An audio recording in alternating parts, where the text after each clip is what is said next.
For several years, I was the Minister for Defence Personnel, Science and Materiel, so I have extensive experience with the defence industry from a government standpoint.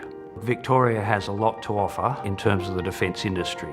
We've got a strong economy, we've got the most substantial defence industry supply chain within Australia, a skilled workforce and a world-leading university sector with strong scientific, research, engineering capabilities.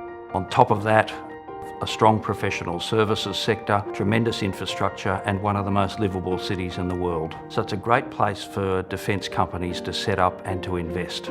Global defence primes who come to Australia need to find the companies to work with as quickly as possible. The strength of the Alliance is it's a great collaboration between approximately 100 businesses in Victoria that can work together to bring R&D services, advanced manufacturing and other capabilities to aid in the global supply chain of submarine manufacturers.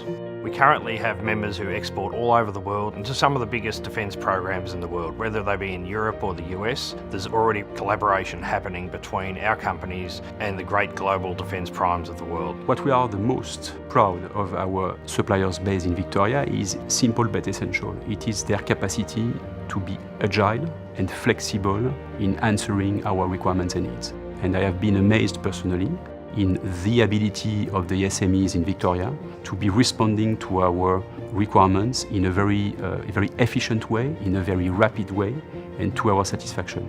The Australian government recently announced a $100 billion commitment in coming years to build new submarines and new frigates for the Australian Navy. Victoria has a lot to offer to support the building of those ships and those submarines. We're proposing to establish a maritime innovation centre, for example, in partnership with Australia's world-leading universities, the CSIRO and the Defence Science and Technology Group. The emerging areas of strength include areas like ICT and cybersecurity.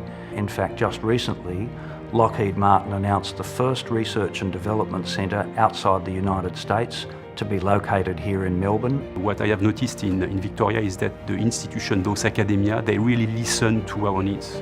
They adapt, they shape their courses to serve what were our interests in the market.